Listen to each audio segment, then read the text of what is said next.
off. This is Fire Williams, and I hope you're having a beautiful, beautiful, productive, and fruitful day out there this bright Tuesday morning.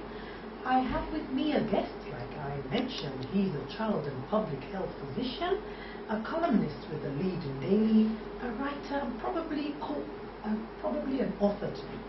A true Lagosian from Amoa Ikosi. Okay. How many boats will I ride before I reach that your place? Please say hello to my people now. Hello viewers, hello listeners. Amoa Ikosi is now a semi-urban place. You don't need to cross any boat. Do you have an aeroplane there? I want to know whether you have a helipad. So that I can land there with my helicopter. We definitely get it. That's very good. So today we are talking about regular health checks. The roadmap to wellness. Regular health checks being the roadmap to wellness. This is actually a follow-on of last week's topic, which was on hypertension, and we had our consultant pharmacist, Nike Kende, with us. A shout out to her. She did a great job last week, and we're hoping to take it up right from there. So my first question to Dr. Rotimi Adesanya is this. Nigerians are reputed to have a very poor health-seeking behavior. You know, some people brag about it and they say, oh, I haven't been to hospital for the past 20 years. So you know, is this something we should brag about? What do you have to say to this category of people? Okay, my own view is that it's totally out of order, because if we follow the definition of health by the World Health Organization, we say that health is a state of complete mental, physical, and social well-being, and not necessarily the absence of disease or infirmities. You know, most people assume that when they don't have malaria, when they don't have headache, they are totally okay. It's not. It's a complete state of well-being of a person, and our people are encouraged, you know, to check their health on daily basis. As we go through the program, you know, you get to know some of the things they should do. So how regularly should these health checks be done? And you know, sometimes we hear terms like screening and all that. Can you just explain what health screening is and how regularly it should be done? Okay, I will start by comparing the health to an aircraft. You know, before an aircraft should fly, before an aircraft should fly, there are so many specialists, you know, that will certify the aircraft fit. Just the same way, our own health, you know, we need to be certified fit before we start walking around, before we start doing all our businesses and the rest. Most people walk around thinking that there is nothing, and it's much more than that. You've heard of people that you speak together some few minutes ago, and the next time they slump and they die.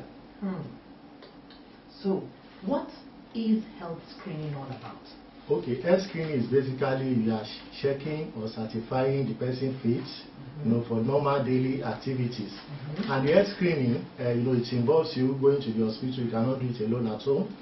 Although I have basically divided the health screening into 3 types. We have the simple type, the semi-advanced, and the more advanced type. The simple type can actually start from the home. You can check your weight in your home.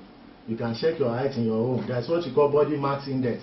All right. You just put that last week. Yes, body mass index is basically the ratio of your weight to the square of your height in meters. The weight is in kg.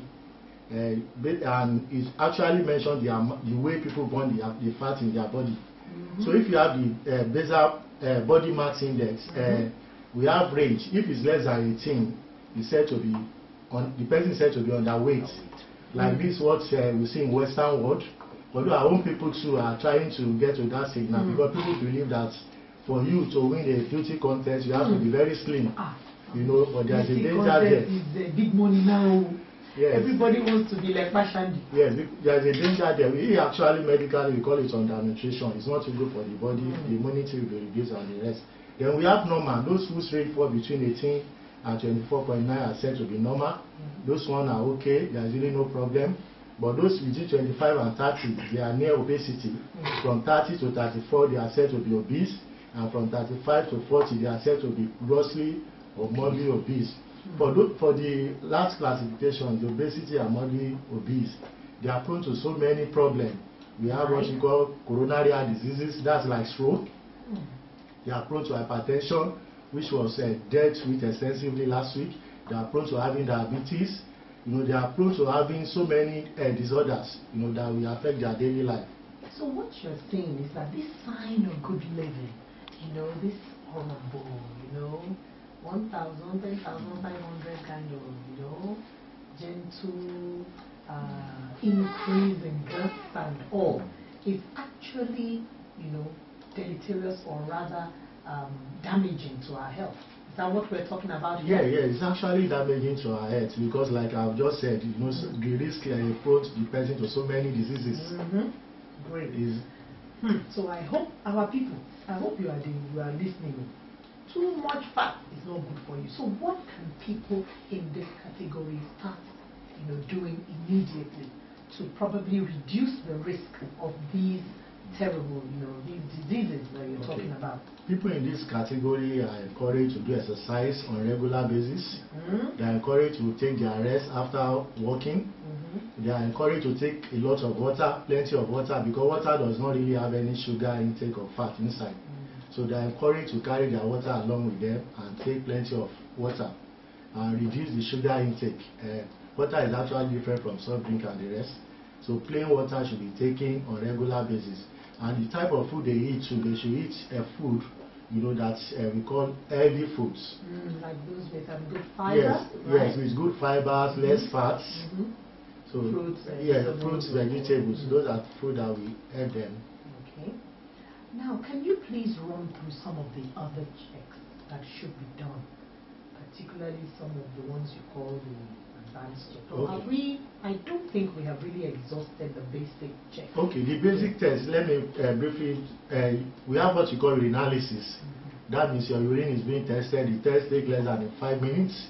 Abroad, some people have been trained to do it at home. All you need to do is to dip the stick inside the urine and you see some readings, just like the pregnancy test, which people do at home.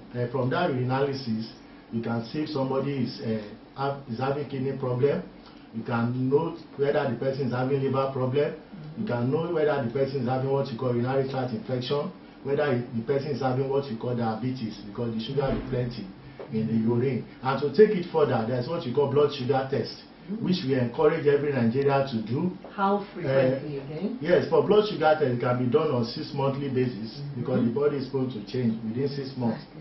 So they are encouraged to do it. It can be done, in small hospitals, diagnostic centers, in pharmacy outlets, because it's a basic test. Some abroad, some people even do it at home. They call their doctor and tell them, this is my sugar level, how will I go about it, and the rest. And by the way, talking about these health checks and having small monitors that you can use at home. Last week, we also recommended you having this blood pressure monitor at home, and then you can have the blood sugar, the blood sugar monitor as well. And we will be having an open first aid training course at Reliance Supply Limited. That is coming on 20th to 21st February 2014. It's a Thursday and Friday. If you are interested in learning how to use these monitors, how to deal with emergencies, then you need to attend that course and become certified in first aid. The number to call is 0818 1313 156. We'll be throwing the phones open in a minute. Let's just get a bit of information about advanced tests from Dr. Rotimi Adesoya. Okay, we have what we call basically advanced tests, starting from the general population. That's what we call lipid profile. Lipid profile is checking your fat in a layman language. We have what we call cholesterol. We have the good and the bad cholesterol. The bad cholesterol predisposes somebody to having heart attack, strokes, somebody slumping and dying. That's about the lipid profile test. We have what we call cancer screenings. These days they have been made more affordable and more accessible. We have like what you call cervical screening. It can be done for a large group of women, and those that have risk factor can be referred to the hospital for. Okay, but you just mentioned something now, risk factor. for cervical cancer. Can you explain a little more? How do we know that a young girl, is probably going to be prone to cervical cancer? What do we look at? The family history, background, or what? Okay, basically, cervical cancer presents with bleeding from the vagina when the person is not menstruating and person bleeding irregularly. But basically, it's common among those that are already married, because one of the risk factors, those that have multiple sexual partners, those that had intercourse at early stage. But let me say the adolescent now, that's between 10 to 24, they are among the low risk. But there's what we do for them now. We give them vaccine to protect them, so that by the time they get to the stage of having intercourse, they will not be prone to that type of problem. Cervical cancer. So, school proprietors, especially for those in secondary school and higher institutions, you are hearing it from Dr. Rotimi Adesoya, organizing screening, immunization, and the protection of our young girls, who are going into that childbearing age is very, very essential. These are some of the things we can do to protect the health of the population we are serving. Now, we will like to throw the lines open. I'm sure our listeners have burning questions. The number to call is 0809 9120 777.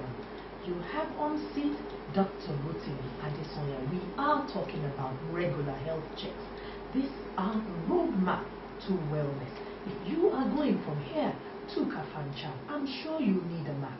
If you are going from here to Boko, you will need a map.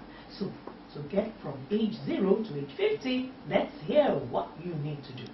We have a caller that looks like